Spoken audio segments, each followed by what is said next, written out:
Bueno, entonces comenzamos con esta nueva fecha de la Fiebre del Libro. Bienvenidas y bienvenidos todos que nos van a estar siguiendo en esta transmisión.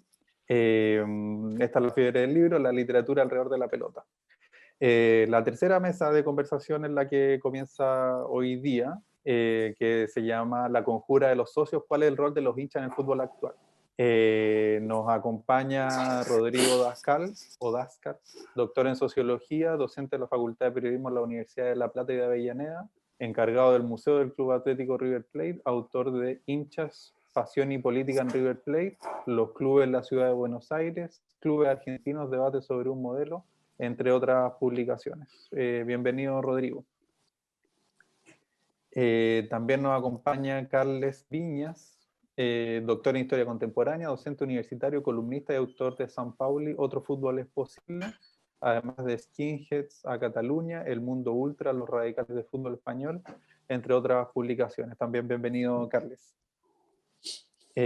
Roberto Menzi, director del documental Moreno y Córdoba, 19 horas, miembro del movimiento autoconvocado de Universal Voice y que son parte del proceso que describe el libro Corazón y Cabeza. Bienvenido también, Roberto.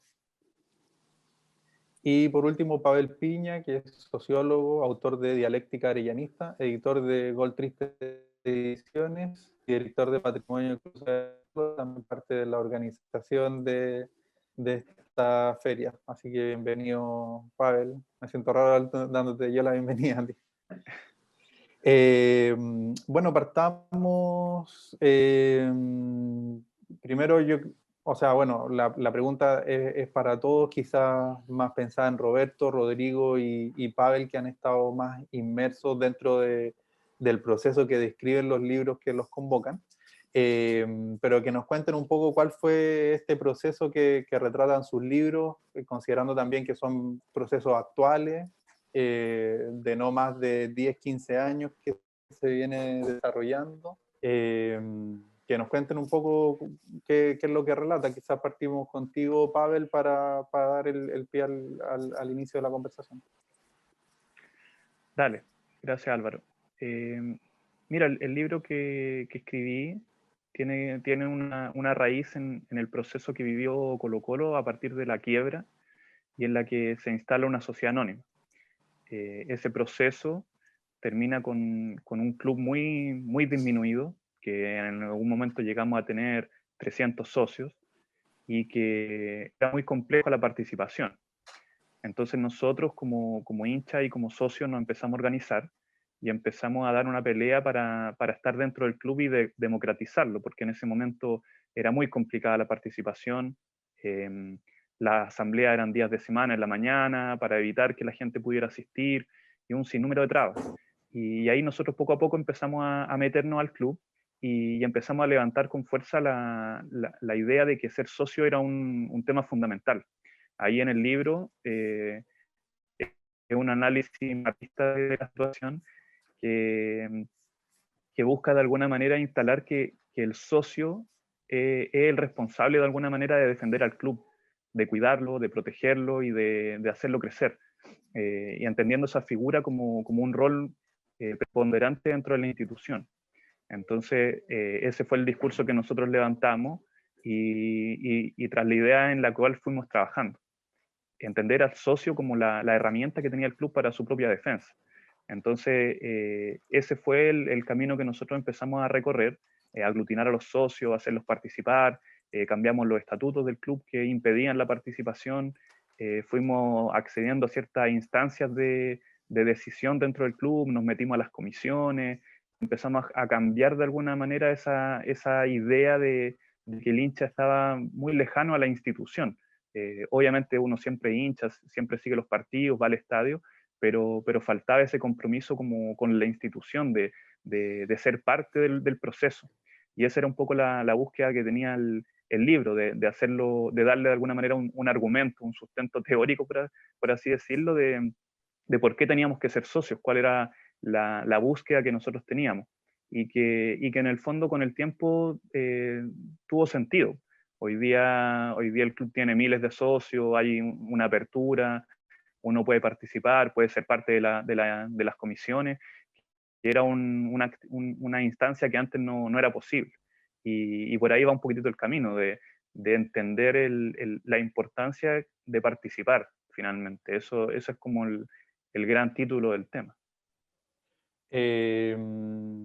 Gracias, Pavel. Igual quería pasar a Roberto ahora, como conociendo un poco la experiencia del caso Newell's. También se da esto de que el club al parecer está como tomado por un grupo muy pequeño, y los socios de a poco empezaron a hacerle contrapeso a esa especie así de dictadura que había en el club. Cuéntanos un poco toda esa experiencia. Roberto, no te escuchamos. Bueno, en principio agradecer por la invitación al panel. Nada, me gusta estar con personas que más o menos tratemos de darle una vuelta al objetivo que plantean esto del rol de los socios y los hinchas entre personas tan destacadas como ustedes. En esto, ahí pensando mientras los escuchaba y mientras escuchaba a Pavel, bueno, nuestro libro, el libro que nosotros hicimos con la agrupación, que es Corazón y Cabeza, justamente es eso. Para hacer una síntesis, bueno, la parte del corazón es la que todos entendemos desde que nacimos como hinchas, por qué nosotros decidimos dedicarle lo que entendemos como pasión a esa institución, y la cabeza, que también tenemos que pensar.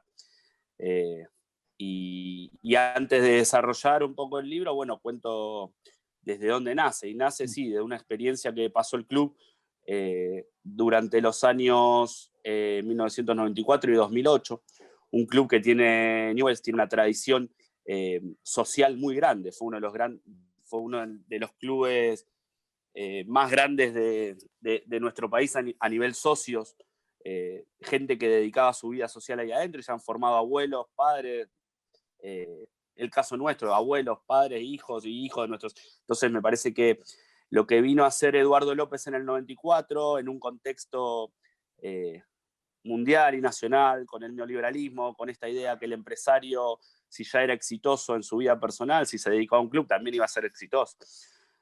Surge Macri en Boca, hay varios procesos en ese momento. De ahí se instala López en Newell's y cierra las puertas del club. Dice que es un club que debe dedicarse solamente al fútbol y empieza a poner una cuota social muy cara. Digo, como las dos grandes cosas que empieza a vivir el club. Primero, esto es solamente fútbol, que nosotros al club no lo entendemos así. Si bien es muy importante el fútbol, es lo más importante, pero también necesitamos criarnos ahí adentro. Y después nos saca las elecciones, o sea, el proceso en donde nosotros podíamos decidir nuestros dirigentes, los dirigentes y quiénes iban a gobernar la institución. Nosotros crecimos viendo todo ese proceso cuando éramos ya casi adolescentes, pero muy chicos. Y en un momento nosotros decidimos que teníamos que ser parte y nos empezamos a juntar en la calle. O sea, tanto mi papá como los papás de mis amigos se juntaban en el club. Nosotros no lo pudimos hacer, lo hicimos de chicos, pero después nos cerraron la puerta. Entonces ahí empezamos a juntarnos en la calle y empezamos a hacer diferentes... porque me parece importante esto del rol, cuando asumimos un rol, pues si no lo dejábamos así, decíamos, bueno, que López se quede los años que se tiene que quedar. Pero bueno, nos hicimos protagonistas. Y el protagonismo fue muy difícil porque tomamos el club ahí en el documental, en Moreno y Córdoba se ve muy bien. O sea, tuvimos que salir a la calle a pelear por un entramado de López judicial, político, policial, en donde nosotros era muy difícil tratar de meter en la agenda pública la situación de Newell's, y lo pudimos meter. Entonces lo que contamos en el libro es ese proceso. El libro también está variado con muchas anécdotas, digamos, para que se pueda entender cuál fue la dimensión real, porque muchas veces, bueno, se recuperó el club. Bueno, pero atrás de esa recuperación del club hubo un montón de cosas que no se vieron y me parecía que estaba importante contarlas, y no para hacer alarde de eso, sino para que empiecen a entender las generaciones posteriores a nosotros, que cuando uno siente algo de verdad y realmente está convencido de lo que siente y realmente... después, por eso yo quería ir un poco a qué es ser hincha, me parece que es una pregunta. Y en eso nosotros decidimos jugarnos la vida, y cuando digo jugarnos la vida lo digo textual. digo, por las intenciones que tenía la barra brava de López en ese momento para con nosotros. Entonces, me parece que, nada, para empezar, me parece que el libro justamente describe toda esa situación que termina con la recuperación del club y con la recuperación, la recuperación de la democracia en el club, la parte de corazón, pero después se va a la cabeza. Listo, lo recuperamos. Bueno, ¿ahora qué hacemos?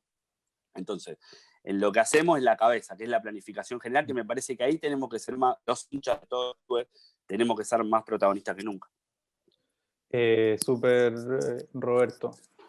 Rodrigo, pasamos contigo, que bueno, que siento que están muy bien elegidas las personas invitadas a la mesa, porque también el proceso, como que está esta crisis y como que comienza todo este nuevo proceso de renovación, por decirlo de alguna forma, de River. Cuéntanos un poco de eso. Bueno, ¿qué tal? ¿Cómo les va? Antes que nada, muchas gracias nuevamente a Pablo y a los compañeros que organizaron la mesa. Un placer estar con ustedes. Un breve paréntesis antes de iniciar, para que veamos que aunque no nos conocemos con varios de ustedes, nos conocemos igual. Por ejemplo, yo como docente doy clases en la Universidad de La Plata y utilizo el documental del caso Rosarino, el caso de News, así que lo tengo muy presente. Muy interesante documental que documenta justamente, y como bien nos contaba Roberto, el libro seguramente sigue esos pasos, esos años. Y también voy a mostrar un libro, tengo aquí el libro de Carlos, también lo tengo, ¿no? El libro, no sé si se vende en Argentina, pero yo ya lo tengo aquí conmigo, así que está todo muy vinculado a las cosas más de lo que pensamos. Pero bueno, yendo directamente a tu consulta, voy a intentar resumir un poquito de qué se trata el libro y de qué se trata mi rol en el libro.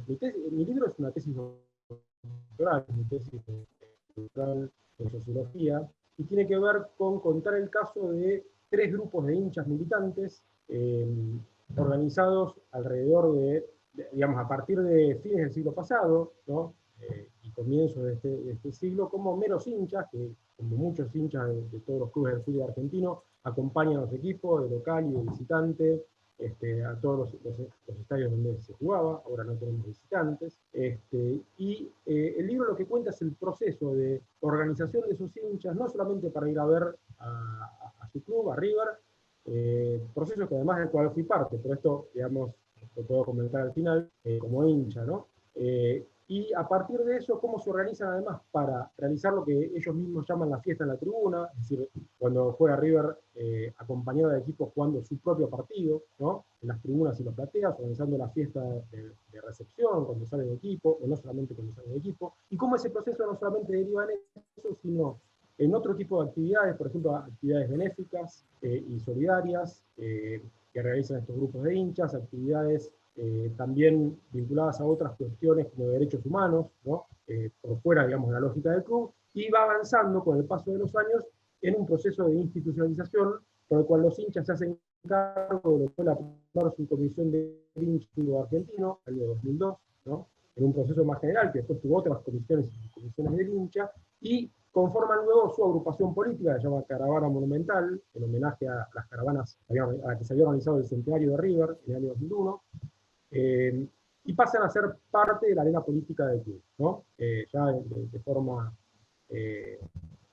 institucional, sin dejar de ser hinchas, sin dejar de cumplir esos roles que van como acumulándose de alguna manera. De hecho, la subcomisión del hincha todavía funciona. Mi libro trabaja hasta el año 2013, en el cual participan de las elecciones, y participamos, ¿no? De las elecciones en las cuales triunfa Rodolfo D'Onofrio, en las elecciones de River, y en el cual ya vemos que estos hinchas siguen siendo lo que eran, pero además ya están inmersos completamente en la arena política, son vocales de comisión directiva, se hacen cargo de diferentes áreas del club, participan, digamos, bajo diferentes formas de la política institucional del club. Entonces, si bien no es un libro de literatura, tenemos buenos exponentes, digamos, literarios en sí mismo, como Andrés Burgo, que sacó varios libros sobre los hinchas de River, es un libro sobre el compromiso político de los hinchas y de los socios, que en el modelo nuestro del club, que hago un breve comentario acá, lo sabemos, pero siempre está bueno comentarlo, la Argentina es muy particular en el modelo de club, somos un único modelo de club en la Argentina, es sociedad civil sin fines de lucro, no tenemos la posibilidad de tener otro modelo de club, sí tenemos gerenciamientos del fútbol, pero no del club, el club nunca puede ser una empresa,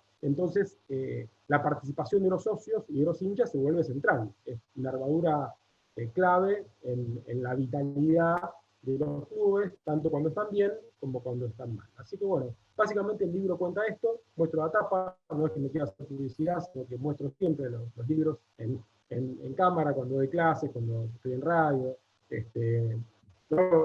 esencialmente llevo los libros, así que ahora en Zoom también mostramos los libros, hacemos lo mismo, en realidad, así que bueno, un poquito de todo eso trata el libro, y hay algunas otras cuestiones respecto de si conforman estos grupos, conforman comunidad o sociedad en términos modernos, el vínculo con los demás estamentos del club, empleados, directivos, la barra, ¿no? Todo eso también está compilado en la tesis y también en el libro.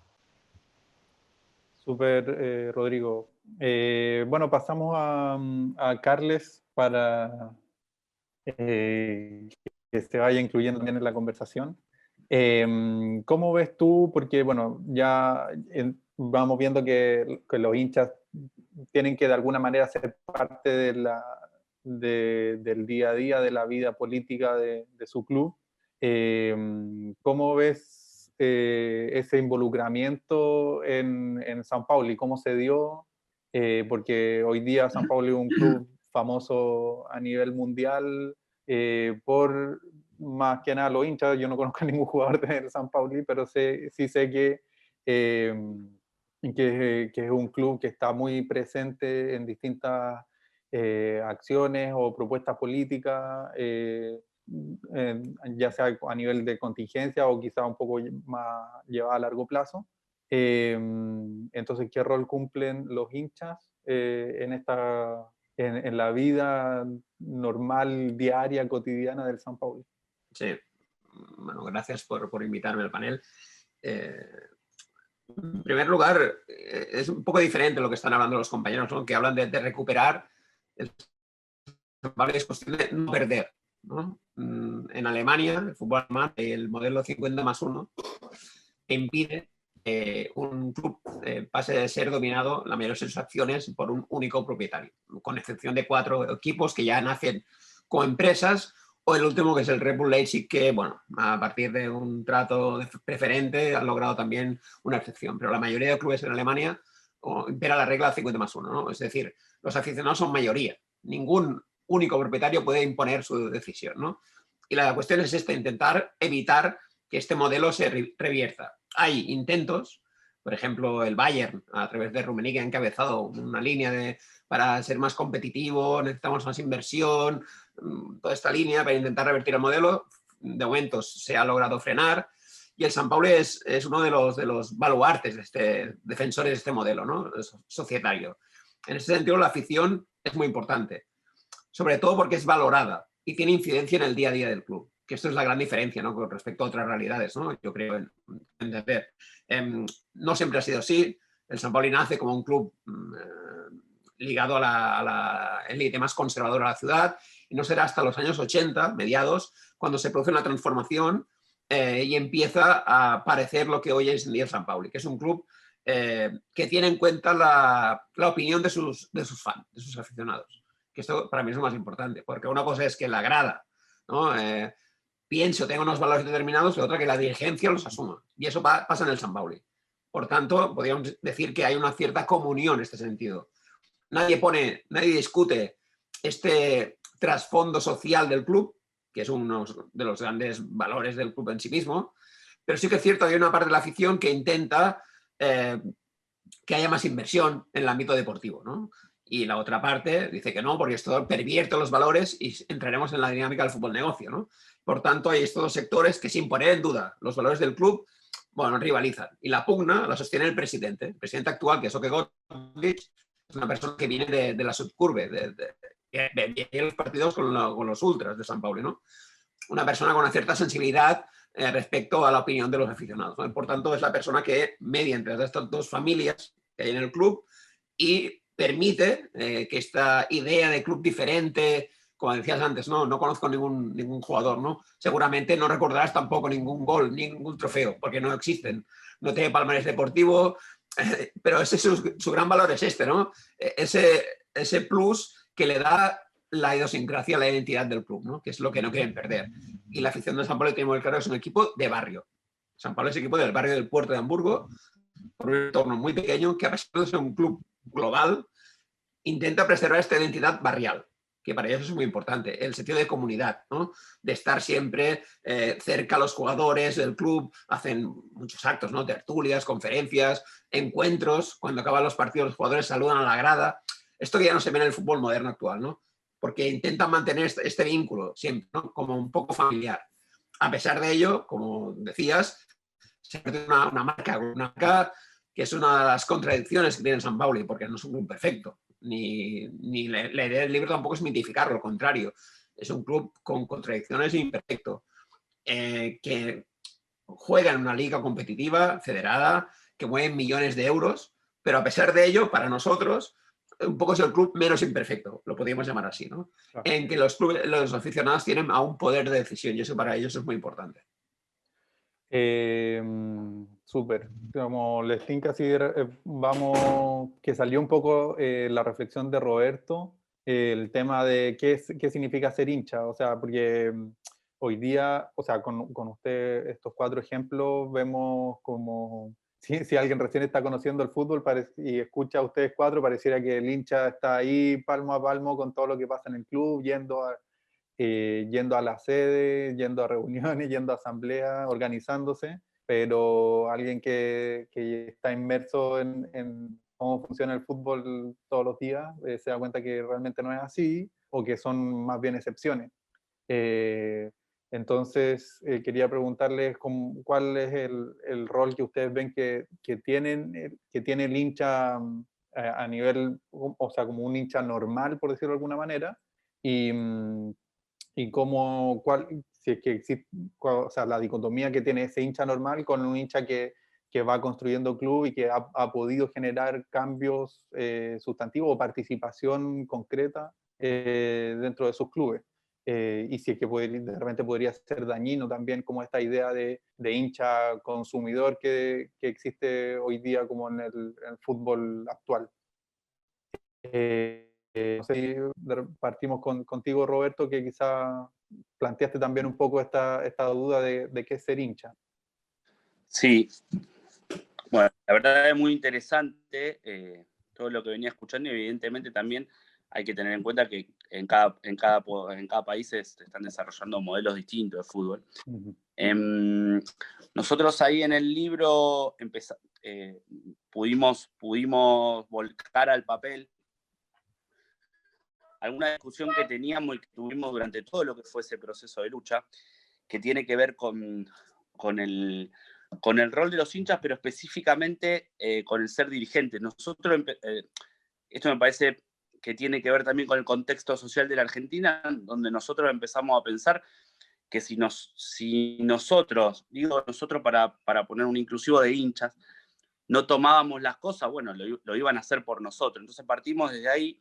Y ahí empezó a surgir esta idea de involucrarse y ser dirigentes.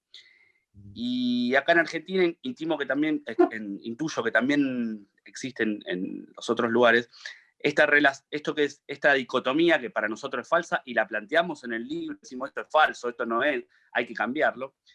Esto de que para ser dirigente tenés que dejar de ser hincha.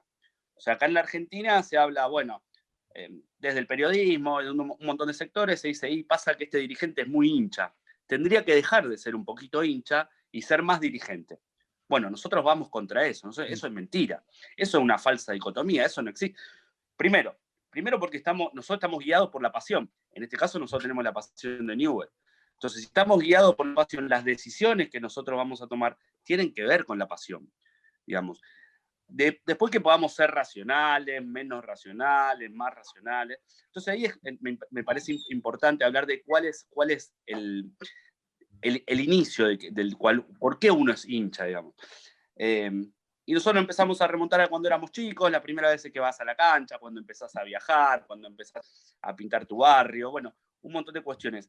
De eso, ¿podés pasar a ser dirigente? Y no, porque vos sos un irracional, sos un loco, vos no pensás. Y nosotros dijimos, no, sí. Es más, tenés que utilizar todas las herramientas que vos te hicieron ser hincha para ser dirigente y para tomar decisiones. En esa falsa dicotomía nosotros entendemos dos cosas. Primero, hay dos formas de llegar a ser dirigente. Una, para querer cambiar las cosas. Si uno se involucra en una institución, que encima acá en la Argentina se hace ad honorem, o sea, no es rentado el cargo dirigencial, entonces, si uno se involucra, y bueno, evidentemente vos te involucrás para cambiar las cosas. Entonces, para cambiar las cosas tenés que ser hincha, porque eso te guió a cambiar las cosas. Quiero ser hincha porque quiero que esto sea mejor. O también te podés involucrar, como muchos dirigentes del fútbol argentino, para delinquir, para robar, para hacer las cosas mal, para beneficiarte personalmente, para construir tu ego personal, para construirte con un rol dentro de la sociedad, pero lo que sea.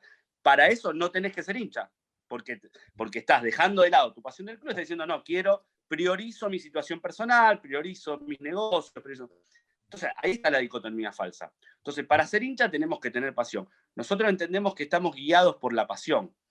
Entonces, cuando nosotros, me parece que esto es lo fundamental y esto es lo que nosotros planteamos en el libro y que me parece súper importante y necesario y que me parece que es lo que tenemos que hacer como hinchas, como socios, para cambiar las cosas. Nosotros tenemos que pasar de dejar de pintar la pared, no tenemos que dejar de pasar, tenemos que pintar la pared, ser socio, ir a la cancha todos los domingos, viajar hasta donde sea, dejar todo de lado y todas las banderas que queramos colgar, pero también nos tenemos que formar. Si no nos formamos, nos queda eso. Si no nos formamos, las decisiones las toman los otros. Entonces nosotros en el club, en Newell, empezamos con, muchachos, nos debemos formar. Nosotros tuvimos una pelea muy grande en Argentina y que Newell por suerte no se dio porque acá la gente está convencida que Newell no puede ser una sociedad anónima y la mayoría de los clubes, hubo una gran movida de muchos clubes del fútbol argentino para decir, no, acá no es anónima, acá no se mete en las sociedades anónimas. Pero ¿cómo le damos la pelea a la sociedad anónima nosotros? Con la nostalgia, con el barrio, con el tango, ¿no? Que el club social, no. Se la tenemos que dar formándonos, diciéndonos, nosotros podemos hacer una entidad que sea productiva, que financieramente esté bien, que sea competitiva, desde la función que nosotros tenemos como dirigentes de la asociación civil sin fines de lucro. Si no nos formamos, para mí nosotros la batalla con las sociedades anónimas la tenemos perdida. Y si no nos formamos en cada una de las áreas de las carteras de los clubes, también tenemos perdida. Entonces, yo digo, ser hincha es todo lo que conocemos de ser hincha. Ahora tenemos que dar un paso más. Nos tenemos que formar para tomar decisiones desde la pasión, desde la irracionalidad, si querés, pero siempre es la pasión, pero formándonos. Para mí, no estoy en condiciones de decirlo ni afirmarlo, pero también existen dispositivos del sistema que nos dicen, sí, seguís siendo hincha, vos seguís viajando. Total, las decisiones las vamos a tomar nosotros. Nosotros hablamos mucho en un momento con Marcelo Bielsa del poder real.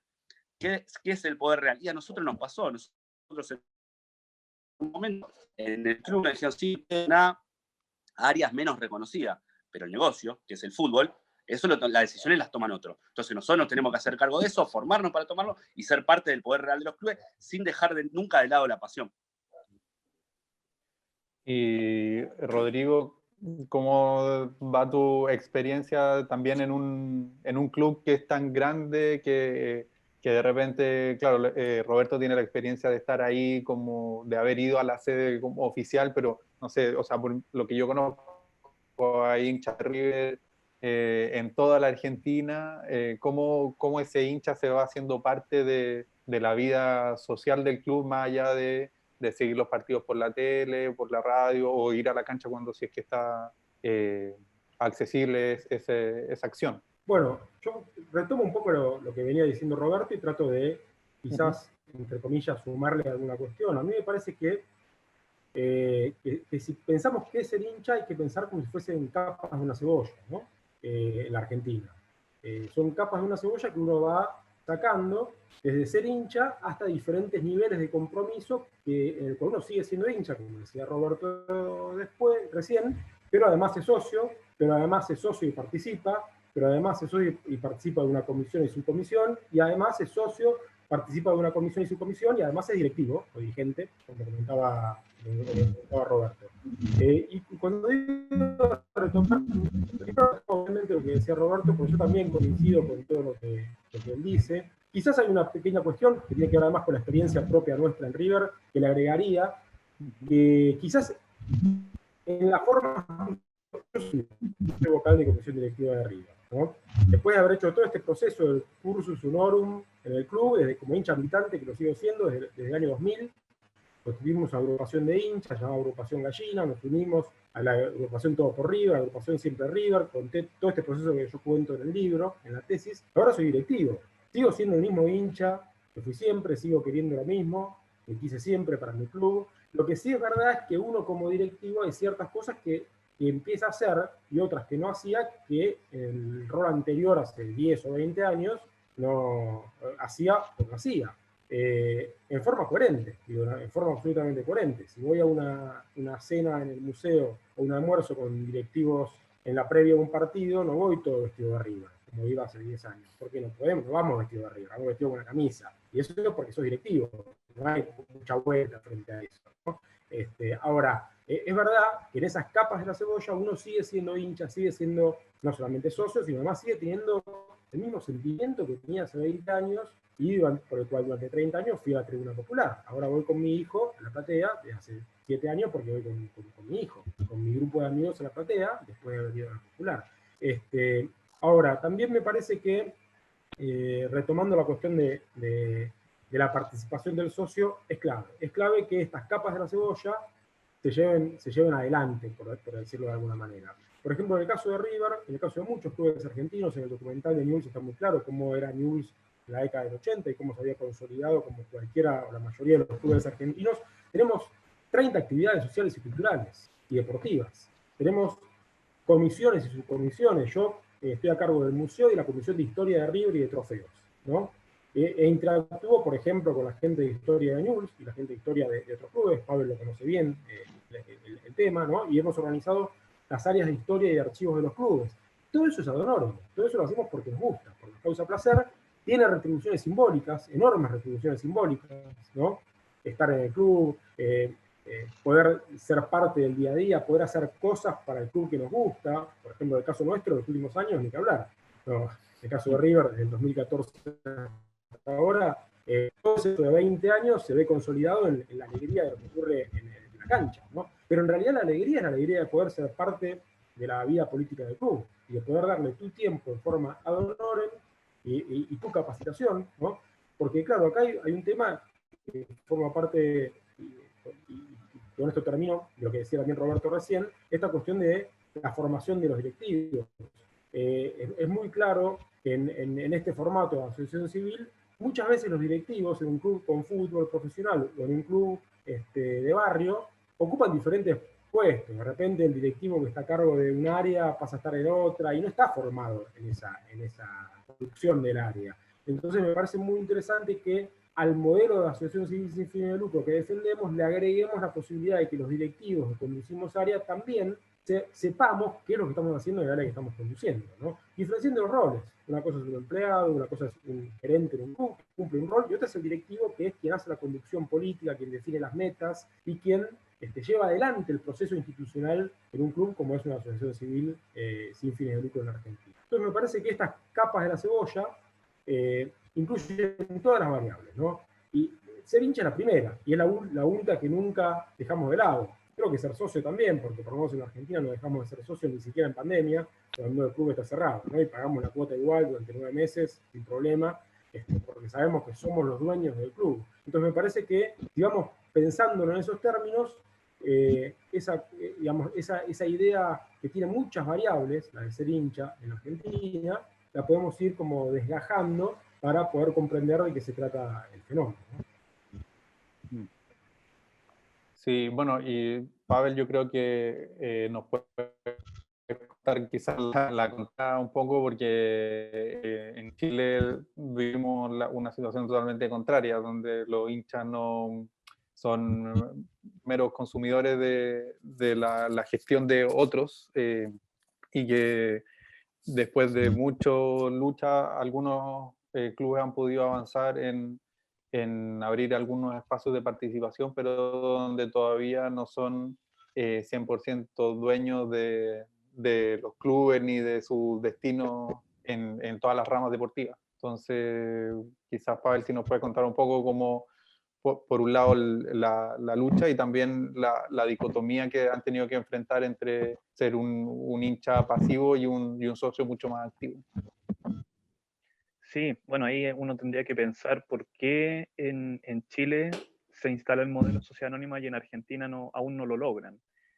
Ahí uno podría hacer varias reflexiones.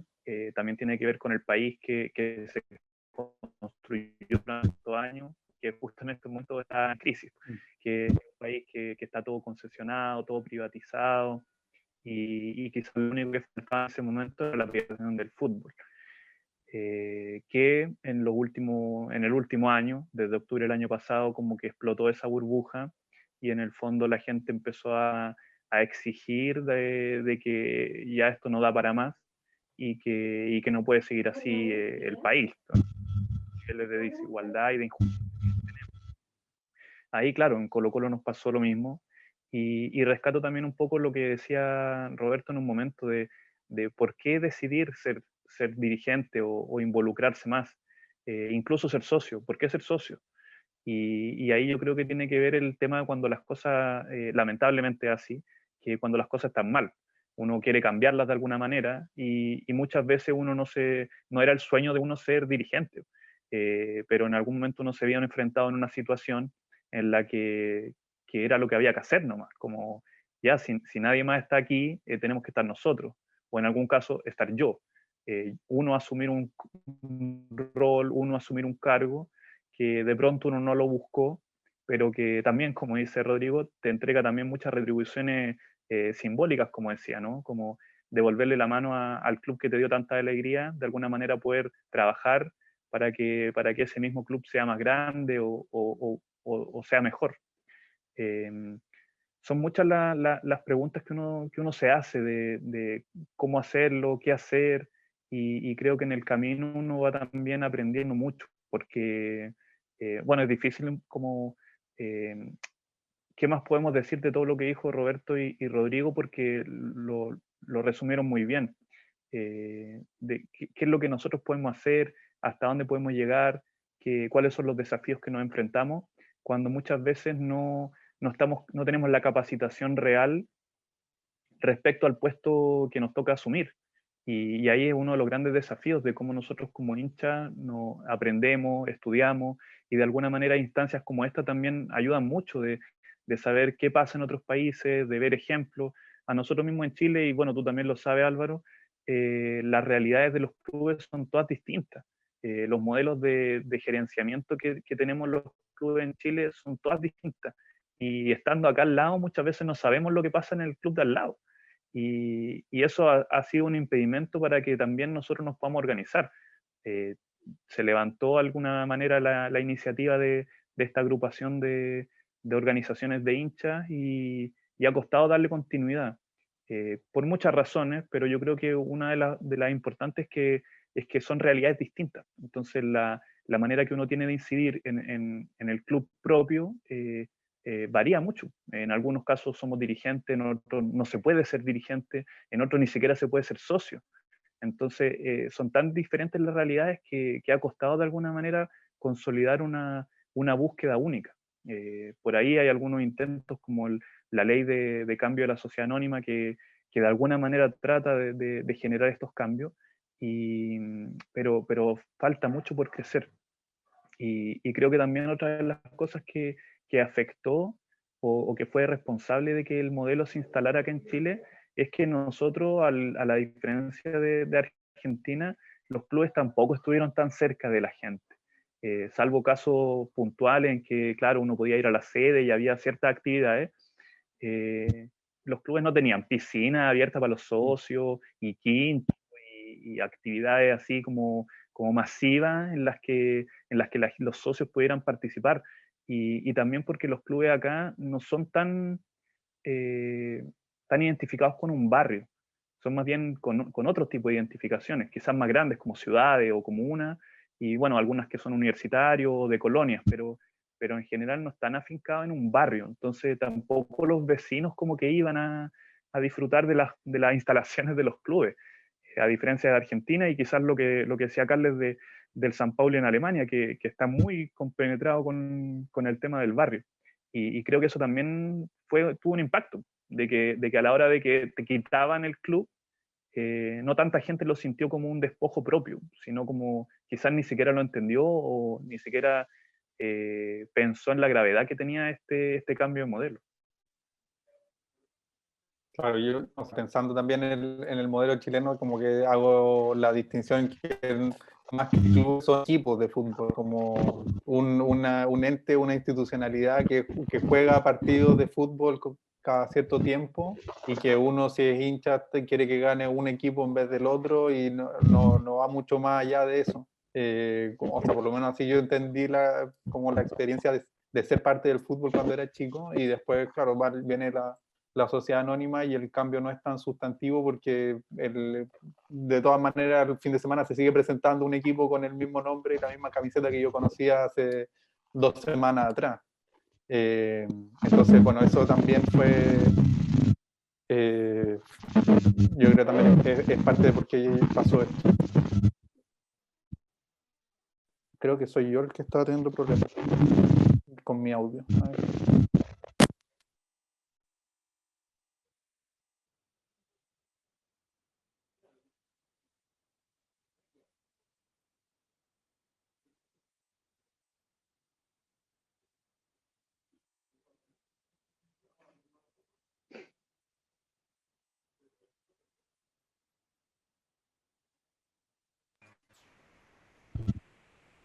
Bueno, aprovecho la pausa. Iba a decir a Pablo que tú me la pos. A ver, como dice Roberto, yo un hincha no entiendo sin pasión, si no es un hincha, es otra cosa. Y aquí hay la gran diferencia, es hincha, por un lado, creo que una figura que cada vez se da más, que es el cliente consumidor. Y en esta época, por ejemplo, de pandemia, se da mucho. La gente que ve el partido por la televisión, ¿no? Por pay-per-view, que paga, pero no consume, no pisa el estadio. Es otro tipo de afición, de aficionado, pero no vive de la misma intensidad que un hincha, ¿no? Pero por desgracia creo que cada vez esta figura va en aumento, al menos en el fútbol europeo. Luego, a diferencia de vosotros, acá muchos hinchas no pretenden llegar a la directiva por diversas razones. Primero, por las reticencias tradicionales del poder, etcétera, etcétera, ¿vale? Segundo, porque muchas veces es imposible acceder, explicaré por qué. Entonces, por ejemplo, en el caso de San Pauli, la afición creó una organización paralela al club, la AFM, ¿vale? Que son 18 socios ya, con la que presionar a la directiva. Hasta el punto que ahora tienen 2 asientos en el consejo dirigente del club. Por tanto, la opinión de la afición es oída y escuchada en la junta directiva. Eso es importante, al menos tienen una voz, un altavoz dentro de las reuniones donde se toman las decisiones. Eso por un lado. Aún así, no se pretende dirigir al club, ¿vale? Porque se ve como algo distinto. La afición del hincha no es dirigir el club, es animar al equipo, crear coreografías, etcétera, etcétera, ¿no? La visión es distinta. A partir de aquí hay dos vías. Dentro del fútbol negocio, la gente que quiere transformar y cambiar el club de su vida, que ve que va por el mal camino, para entendernos, hay 2 vías. Una, presionar e incidir en su día a día para que los dirigentes cambien su forma de hacer. Por ejemplo, lo que hizo en el San Pauli, que a partir de los años 80, de forma progresiva y lento, ha llegado a día de hoy a poder contar con la opinión de los aficionados y mantener el vínculo, que para mí es lo más importante, vincular el club con la afición, que no se pierda nunca ni se rompa esto. O el otro es un modelo que se está dando en Europa, fuera del fútbol alemán, que es el de crear un club desde cero. Clubes de accionariado popular, clubes asamblearios, otra concepción del fútbol, ¿vale? ¿Quién forma estos equipos? Que hay muchos, que hay en España, en Italia, en diversos países, ¿no? Es gente que se ha desengañado del fútbol negocio, desengañado de la comercialidad que acompaña al fútbol, desengañado de que sus clubes se han convertido en algo que no les pertenece. Y esta gente que se encuentra huérfana, a pesar de esta máxima, ¿no?, que siempre dice, tú puedes cambiar de compañero, compañera, de religión, pero nunca de un equipo de fútbol, esto hoy en día es mentira. Es mentira, porque mucha gente lo ha logrado. Por ejemplo, me remonto al ejemplo de Manchester. La gente que se fue al United, que ha montado el United of Manchester. Es un club. Y hay mucha gente, por ejemplo, en Manchester, que, visto la extrema comercialidad de los clubes, los abandona y va, por ejemplo, a engrosar las filas o las curvas o las gradas de los estadios de los clubes de Barcelona. Barcelona se está dando mucho, por ejemplo. Clubes históricos, centenarios, San Andreu, Europa, Sans, Horta, toda esta gente, que era del Barça español, vuelve al fútbol de barrio. Y se está dando un proceso, yo lo veo, de desfidelización, que poco a poco gente que se va desencantando busca crear otros modelos, otros referentes que lo retraiga a ese fútbol ejemplar o de antaño que él entiende que es el fútbol propio, comercial de hoy.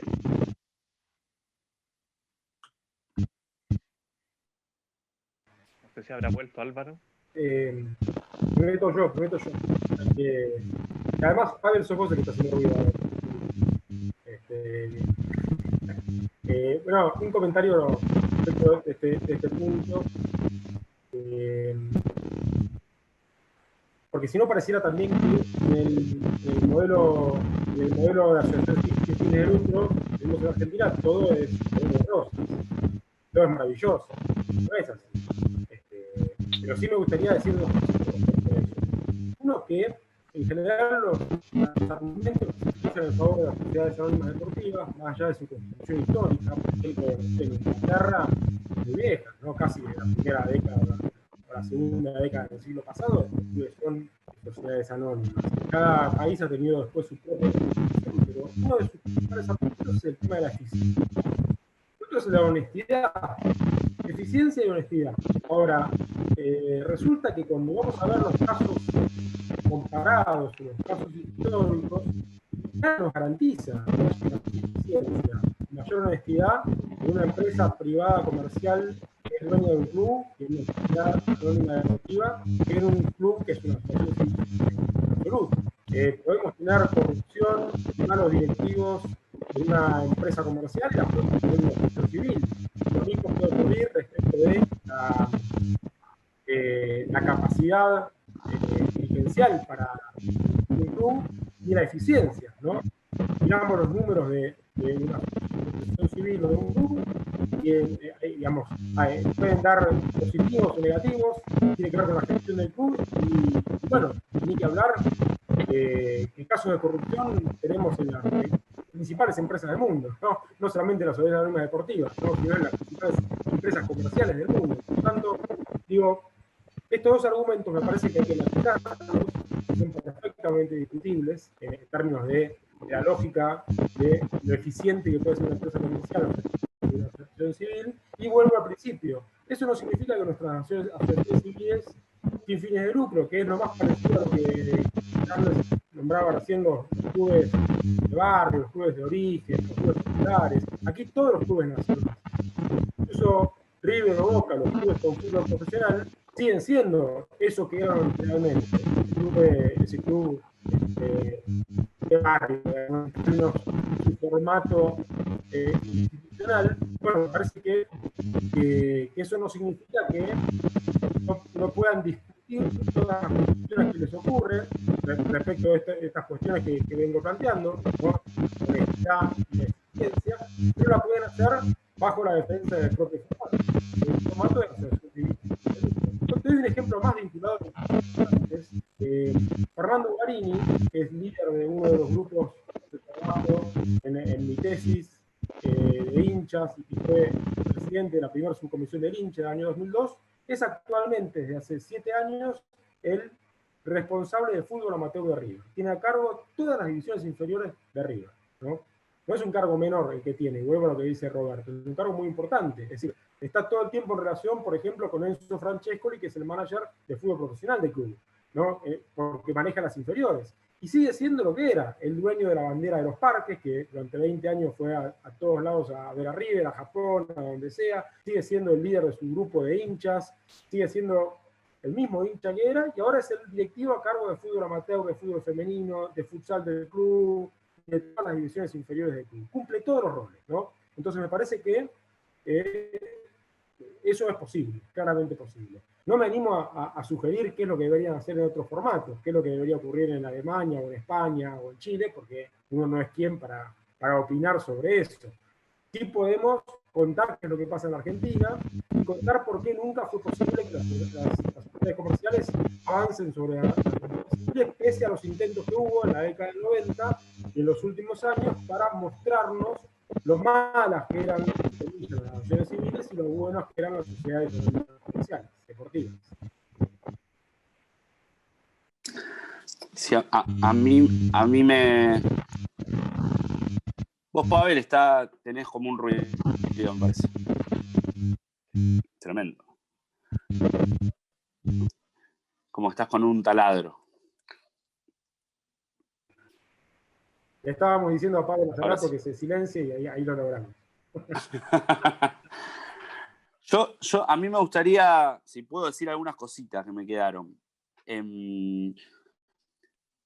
Esto de Carles me dejó impactado, porque no, realmente, perdón mi ignorancia, pero nunca lo había pensado de esta forma, de que esto de las fundaciones de los clubes desde cero, que uno los ve siempre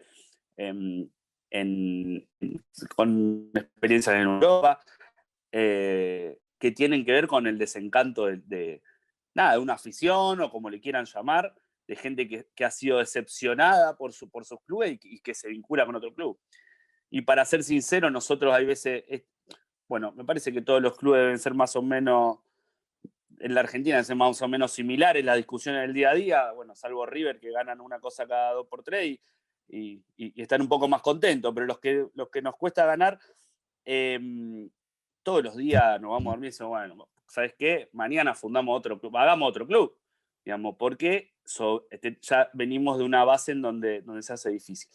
Y la verdad me parece muy interesante. Y quiero retomar esto que yo decía, que me parece para aportar, sobre todo en tratar de crear expectativa hacia nuestro rol como socios y como hinchas. Yo había aportado esto de formarse. Y para mí no lo dije bien, y la verdad que Rodrigo me ha ayudado mucho. Yo fui dirigente en el club entre el 2012 y el 2016. Y cuando vos estás adentro de un club y tenés responsabilidad de cualquier tipo, y siempre de afuera es mucho más fácil ver las cosas, y todos te cuestionan, y generalmente los que cuestionan, su propuesta alternativa es, no, pasa que yo estoy formado, me fui a ver una charla que estaba Guardiola, Bielsa, en realidad no te formaste, fuiste a una charla, escuchaste experiencias, etc. Entonces me parece que la formación es adentro de los clubes. Me parece que la formación tiene que ver con la participación real y por conocer la esencia de cada una de las áreas donde nosotros nos queramos involucrar, de conocer cómo siente la gente. Me parece que esa es la verdadera formación. Y si querés, para un valor agregado de eso, me parece que una cuestión importante que nosotros tenemos como potenciales dirigentes o como potenciales protagonistas de la historia de nuestro club nosotros trabajamos mucho con la formación de escenario.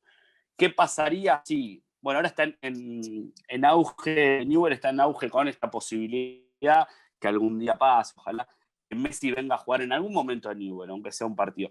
Bien, ¿qué pasaría si viene Messi? Trabajamos mucho con escenario. Me parece que eso es una experiencia, digamos. Eso es una parte de la formación. Y formalizar cada escenario, si viene esto, si viene otro. Nosotros iniciamos un plan, para tomarlo como ejemplo, para que Messi regrese al fútbol argentino y regrese a Newell específicamente. Y hablamos con la AFA, y hablamos con el club, y con nuestra municipalidad, y con la provincia, y con todos los actores que se sientan en la Messi que quieren. En realidad había una trampa. No era para que Messi vuelva al fútbol argentino.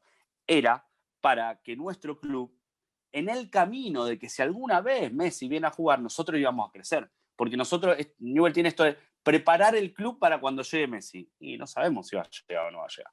Pero sí sabemos que si nosotros ponemos la zanahoria ahí adelante y si Messi va a llegar, nosotros vamos a ir dando pasos importantes por si algún día llega, y si viene o no viene ya no importa, porque lo importante es que el club creció. Entonces me parece que en la experiencia en la experiencia de la formación, lo importante es generar escenarios. Me parece que eso me parece que es un aporte.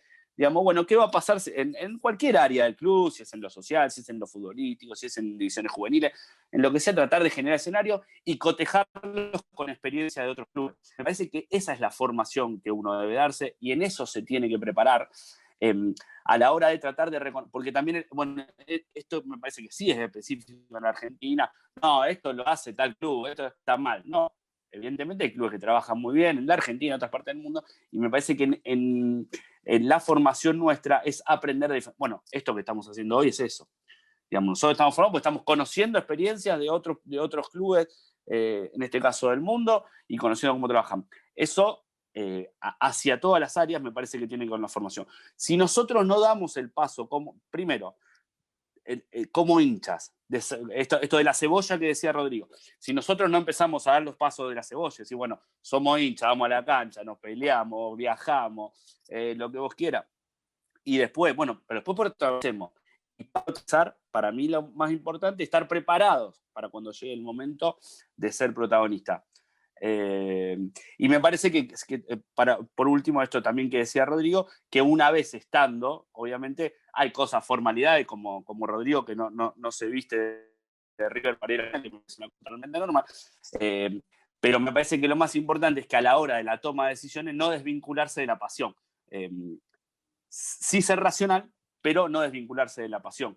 Y que le podamos hacer entender al mundo que nosotros, a estos que dicen, che, no, vos tenés que dejar de ser hincha para si quieres ser dirigente, decirle, no, al contrario, voy a ser más hincha todavía. Que yo no vaya vestido como a la cena con mi ropa de mi club, no significa que deje de ser hincha. Entonces me parece que si empezamos a dar esa discusión, y yo conozco, bueno, el proceso por Pavel de Chile, que me parece que la discusión que están llevando a cabo con esto de la gerencia del fútbol, me parece que le falta esa última paso de la cebolla y ya prácticamente tratar de ir a la lucha, y más cuando los resultados deportivos no se dan, cuando las cosas están mal, me parece que también ayuda para darle alternativas a los hinchas de que las cosas pueden ser distintas. Sí, ahí yo, ojalá que me escuche bien ahora. Agradezco también la posibilidad que me dio Rodrigo en algún momento de sumarme a un chat que tienen de la gente que trabaja en historia y en temas de patrimonio en AFA, que me ha permitido igual aprender harto y también de conocer experiencias que hay en otros lugares. Ahí coincido mucho con lo que dice Roberto, de cómo nosotros a partir de las experiencias de otros clubes, de otros hinchas, aprendemos y aprendemos mucho. Muchas veces uno se queda como con algunas ideas, algunos proyectos, que es bueno poder comentarlos y difundirlos. Ahora, siempre hace un tiempo hablábamos con Rodrigo y le planteaba que estando tan cerca sepamos tan poco de otros clubes. Y bueno, a partir de lo que hemos hecho nosotros en Colo-Colo, hemos tratado de acercar esas visiones, de hacer programas invitando a dirigentes de Argentina, de España incluso, para poder ir conociendo cómo funcionan en otros lados. Y eso creo que es fundamental. En temas de literatura o de libros pasa un poco lo mismo. Acá los libros que llegan son como los grandes, pongámosle bestsellers de libros de fútbol de afuera, sobre todo basados en campeonatos o en biografías de jugadores o de técnicos, aunque igual son pocos, pero de eso es lo que más llega. Y libros como los que estamos comentando ahora de historia de los socios, de los hinchas, o historias como más sociales o políticas alrededor del fútbol, llega bien poco, la verdad. Y creo que esa es un poco la idea de este proyecto, ¿no?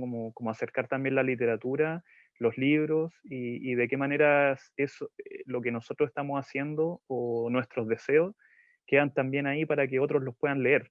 Creo que también ahí hay algo que vale la pena y que es lo que nosotros nos motiva para este proyecto en particular.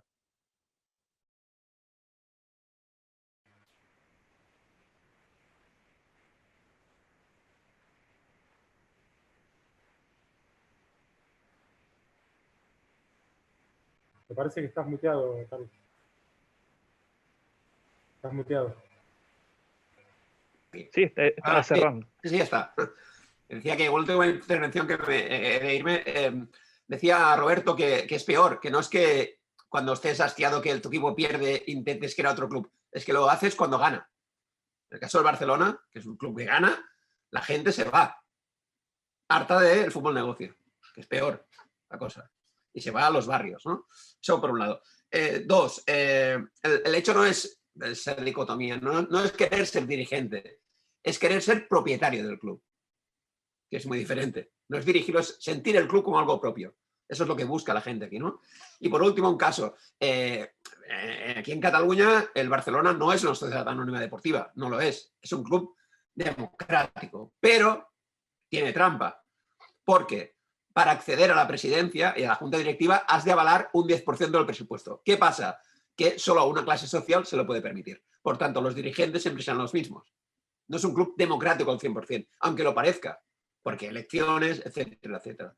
Pero a la cúspide llegan los de siempre. Por eso mucha gente no quiere tener nada que ver con eso, porque implica ya dinero, negocio, etcétera, etcétera. No, con respecto a esto que dice Carlos, me gustaría decir una cosa, porque lo iba a decir antes y encaja perfecto. Quería ejemplificar un poquito la comisión directiva de River actualmente, que claro, es quien conduce el club, ¿no? Yo soy vocal de River y soy sociólogo. Y voy a comentar solamente 2 o 3 casos de amigos y compañeros de comisión directiva. De los presidentes y 2 vicepresidentes son empresarios, y uno de los vicepresidentes es un compañero de 30 años, que es vicepresidente del club y está especializado en comunicación, ¿no? Otros de los vocales de comisión directiva son empleados bancarios. Por ejemplo, Fernando Guarini es empleado bancario. Otro vocal de comisión directiva, somos 20 y pico, es mecánico, lo digo con total orgullo, es el mecánico de mi auto.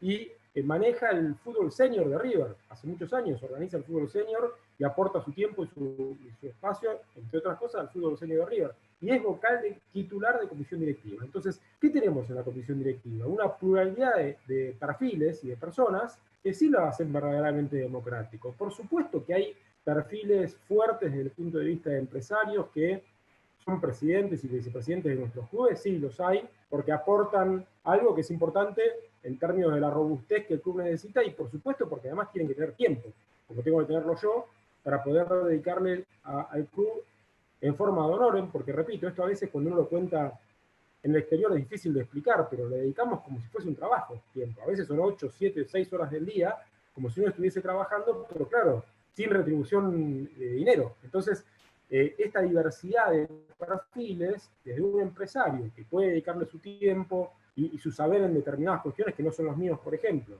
hasta una persona que no lo es, que está en la otra punta, digamos, de la ovilla social, cultural o económica, todos conforman la directiva de un club, ¿no? Entonces me parece que eso es lo que es una realidad que a veces es muy interesante de contar porque, repito, la contamos a quien no conoce esta discusión sobre los modelos, ¿no? Y abren los ojos así y dicen, ¿cómo puede ser que River o Boca o todos los clubes del fútbol argentino tengan ese formato de producción? Que es el que tienen, es el que tenemos, ¿no?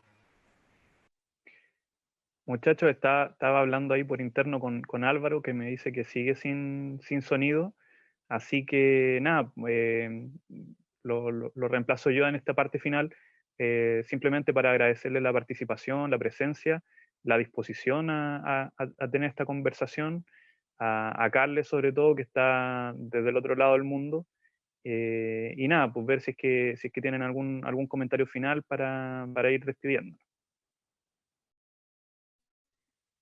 Bueno, yo que encantado de charlar con todos vosotros y me parece muy interesante intercambiar experiencias porque son muy diferentes y son muy enriquecedoras y sobre todo agradecer que se haga una feria, el libro de fútbol, no solo de biografías de deportistas, de entrenadores, de jugadores, sino de fútbol, de libros de aficionados, que por suerte en mi caso no llegan aquí porque si no sería mi ruina.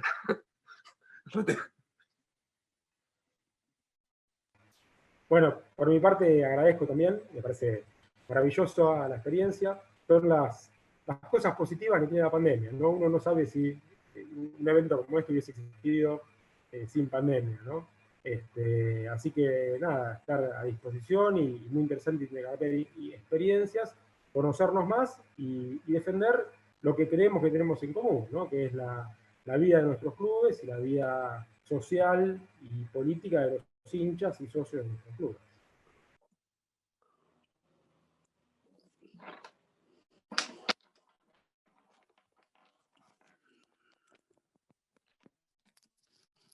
Yo lo mismo, agradecer a la organización y nada, que ojalá que el año que viene lo podamos hacer de forma presencial, que me parece que sería hasta incluso muchísimo más enriquecedor que esto. Y nada, a disposición para lo que necesiten. Muchas gracias, muchachos. Bueno, hasta la próxima y bueno, como decía Roberto recién, la idea de este proyecto es que sea presencial, así que veremos si el próximo año o cuando se pueda, lo hacemos acá bueno, el proyecto acá está en Santiago, pero la idea es poder invitarlo a nuestros amigos a que puedan venir para acá e idealmente poder hacer presentaciones de sus libros y todo, conversación en torno a eso, con un poquitito más de profundidad respecto a los proyectos individuales de cada uno. Así que nada, muchas gracias. Agradecido también de Álvaro que sirvió de moderador hasta que el audio se lo permitió. Y nada, ojalá que esto pueda ir creciendo para darle el espacio también a los libros de fútbol que bien se lo merecen y que poco a poco han ido encontrando una validación en distintos círculos. Y como decía también Carle, y lo comentábamos en algún momento, que no solo son libros de futbolistas ni de técnicos, que bien vale la pena leer también, obviamente, pero también hay otra cosa, que es lo que rodea al fútbol y que de pronto no tienen el espacio que corresponde porque no es parte de las grandes editoriales ni nada, y hay que darle ese espacio también. Así que muchas gracias a todos y bueno, estaremos viéndonos en una próxima oportunidad. Gracias, nos vemos. Gracias. Chao, chao. Muchas gracias.